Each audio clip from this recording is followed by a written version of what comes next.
ಯಾರ್ಯಾರಿಗೆಲ್ಲ ನನ್ನ ವೀಡಿಯೋಯಿಂದ ಯೂಸ್ ಆಗುತ್ತೋ ಗೊತ್ತಿಲ್ಲ, ಬಟ್ ಯಾರಿಗೆಲ್ಲ ದಿನ ಏನು ಅಡುಗೆ ಮಾಡಲಪ್ಪ ಅಂತ ಚಿಂತೆ ಆಗಿರೋರ್ಗಂತೂ ನನ್ನ ವೀಡಿಯೋ ಯೂಸ್ ಆಗುತ್ತೆ. ಸೊ ಅಂಥವ್ರು ಫಾಲೋ ಮಾಡ್ಕೊಳ್ಳಿ ನನ್ನನ್ನು. ಯಾಕಂದರೆ ಡೈಲಿ ಒಂದೊಂದು ತಿಂಡಿ ಒಂದೊಂದು ಊಟದ್ದು ಮಾಡಿ ಹಾಕ್ತೀನಿ. ಸೊ ನಿಮ್ಗೊಂದು ಐಡಿಯಾ ಸಿಗುತ್ತೆ, ನಾಳೆ ಏನು ಮಾಡ್ಬೋದು, ನಾಳಿದ್ದು ಏನು ಮಾಡ್ಬೋದು ಅಂತ ಐಡಿಯಾ ಸಿಗುತ್ತೆ. ಸೊ ಅದಕ್ಕೋಸ್ಕರ ನನ್ನ ಐಡಿನ ಫಾಲೋ ಮಾಡ್ಕೊಳ್ಳಿ. ಇವತ್ತು 8ನೇ ದಿನ ನಾನು ಅಡುಗೆ ಮಾಡೋ ಚಾಲೆಂಜಲ್ಲಿ. ಇವತ್ತು ಮಂಗಳವಾರ, ಆ್ಯಕ್ಚುಲಿ ಸೋಮವಾರದ ವಿಡಿಯೋ ನಾನು ಮಂಗಳವಾರದ್ದು ಹಾಕ್ತಾಯಿದ್ದೀನಿ. ಸೊ ಕನ್ಫ್ಯೂಸ್ ಮಾಡ್ಕೋಬೇಡಿ. ಇವತ್ತು ನಾನು ಬೆಳಗ್ಗೆ 8:45 ಎದ್ದು ಫಸ್ಟ್ ಬಿಸಿನೀರು ಕೊಟ್ಕೊಂಡು ಮತ್ತೆ ಇಲ್ಲೇ ಅಡುಗೆಗೆ ರೆಡಿ ಮಾಡ್ಕೊತಾ ಇದ್ದೀನಿ. ಇವತ್ತು ನಾನು ಪಲಾವ್ ಮಾಡೋಣ ಅಂತ ರೆಡಿ ಮಾಡ್ಕೊತಾ ಇದ್ದೀನಿ. ಪಲಾವ್ಗೆ ಇಲ್ಲಿ ಮೊದಲು ಒಗ್ಗರಣೆ ಹಾಕ್ಕೊತಾ ಇದ್ದೀನಿ. ನಾರ್ಮಲಾಗಿ ಎಲ್ಲರೂ ಹಾಕೋದೇನೆ. ಸೊ ಎಲ್ಲರೂ ಮಾಡೋ ಥರನೇ ನಾನು ಮಾಡೋದು, ಬಟ್ ಏನಂದರೆ ಕೆಲವರಿಗೆ ಐಡಿಯಾ ಸಿಗುತ್ತೆ ಅಂತ ಅಷ್ಟೇ. ಏನಪ್ಪ ತಿಂಡಿ ಮಾಡೋದು, ನನಗೂ ತುಂಬಾ ಯೋಚನೆ ಆಗೋದು ಫಸ್ಟೆಲ್ಲ, ಏನು ಅಡುಗೆ ಮಾಡೋದು ಅನ್ನೋ ಥರ. ಸೊ ಇವಾಗ ಡೈಲಿ ಒಂದೊಂದು ಅಡುಗೆ ಮಾಡೋಣ ಅಂತ ಫಿಕ್ಸ್ ಆಗಿಬಿಟ್ಟಿದ್ದೀನಿ, ಮಾಡ್ತಾಯಿದ್ದೀನಿ. ಸೊ ನನಗೆ ಏನೂ ಕನ್ಫ್ಯೂಸು, ಬೇಜಾರು ಏನೂ ಆಗ್ತಿಲ್ಲ.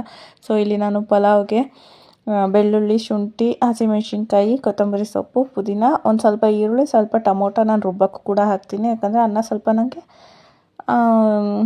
ಜ್ಯೂಸಿ ಥರ, ಅಂದರೆ ಮೆತ್ತಗೆ ಸ್ವಲ್ಪ ಸಾಫ್ಟಾಗಿ ಆ ಥರ ಇದ್ರೇ ಇಷ್ಟ. ಫುಲ್ಲು ಡ್ರೈ ಉದುರುದ್ರಾಗಲ್ಲ ಇದ್ರೆ ನಂಗೆ ಜಾಸ್ತಿ ಇಷ್ಟ ಇಲ್ಲ ತಿನ್ನೋಕ್ಕೆ. ಸೊ ಅದಕ್ಕೋಸ್ಕರ ನಾನು ರುಬ್ಬಕ್ಕೂ ಕೂಡ ಟೊಮೊಟೊ ಹಾಕ್ತೀನಿ, ಒಗ್ಗರಣೆಗೂ ಕೂಡ ಟೊಮೊಟೊ ಹಾಕ್ತೀನಿ. ಇಲ್ಲಿ ನಾನು ಬಟಾಣಿ ಕಾಳು ಫಸ್ಟೇ ಬೇಯಿಸ್ಕೊಂಡಿದ್ದೆ, ಹಾಗೆ ಬೇಯಿಸ್ತೀನಿ. ನಾನು ತಪ್ಪಲೆಯಲ್ಲಿ ಮಾಡೋದ್ರಿಂದ ಬೇಯಲ್ಲ ಅದು ಬೇಗ. ಸೊ ಅದಕ್ಕೋಸ್ಕರ ನಾನು ಫಸ್ಟು ಸಪ್ರೇಟಾಗಿ ಕೂಗಿಸ್ಕೊಂಡು ಬಟಾಣಿನ ಆಮೇಲೆ ಹಾಕ್ಕೊತಾ ಇದ್ದೀನಿ. ಇವಾಗ ತರಕಾರಿ ಎಲ್ಲ ಚೆನ್ನಾಗಿ ಬೆಂದಮೇಲೆ ಇವಾಗ ರುಬ್ಬಿರೋ ಮಸಾಲೆ ಹಾಕ್ಕೊಂಡು, ಮತ್ತು ನನ್ನ ಗಂಡನಿಗೆ ಹೇಳಿದ್ನಲ್ಲ ಗ್ರೀನ್ ಕಲರ್ ಮಸಾಲೆದು ತಿನ್ನೋಕ್ಕೆ ಇಷ್ಟಪಡಲ್ಲ, ಅದಕ್ಕೋಸ್ಕರ ಸ್ವಲ್ಪ ನಾನು ಏನೇ ಮಾಡಿದ್ರು ಚಿಲ್ಲಿ ಪೌಡರು ಮತ್ತು ಸ್ವಲ್ಪ ಗರಂ ಮಸಾಲ ಹಾಕ್ತೀನಿ.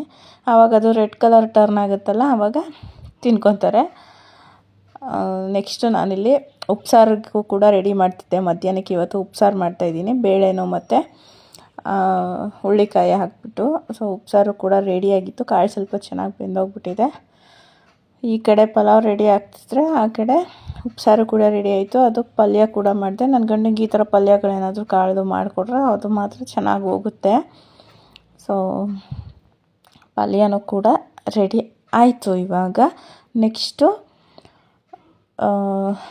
ಉಪ್ಸಾಂಬಾರಿಗೆ ಖಾರ ರುಬ್ಕೋಬೇಕಲ್ಲ, ಖಾರ ರುಬ್ಕೊಳ್ಳೋಣ. ಎಷ್ಟೊತ್ತಿಗೆ ಇಲ್ಲಿ ಮಸಾಲೆ ಬೇಯೋದಕ್ಕೆ ಆಗಿತ್ತು ಬೆಂದು. ಇವಾಗ ಅದಕ್ಕೆ 1/4 ಗ್ಲಾಸಷ್ಟು ಅಷ್ಟೇ ಅಕ್ಕಿ ಹಾಕಿದ್ದೆ ನಾನು. ಸೊ 2.5 ಗ್ಲಾಸಷ್ಟು ನೀರು ಹಾಕಿದ್ದೀನಿ. ಈ ಕಡೆ ವೈಟ್ ರೈಸ್ಗೂ ಕೂಡ ಇಟ್ಟಿದ್ದೀನಿ. ಈ ಕಡೆ ನಾನು ಒಂದೇ ಸಲ 3 ಸ್ಟವ್ ಇರೋದ್ರಿಂದ 3 ಒಲೆ ಇರೋದ್ರಿಂದ ಎಲ್ಲ ಒಂದೇ ಸಲ ಮಾಡ್ಕೊಂಬಿಡ್ತೀನಿ. ಬೇಗ ಅಡುಗೆ ಆಗುತ್ತೆ. ಸೊ ಇವಾಗ ಇದು ಪಲಾವ್ಗೂ ಚೆನ್ನಾಗಿ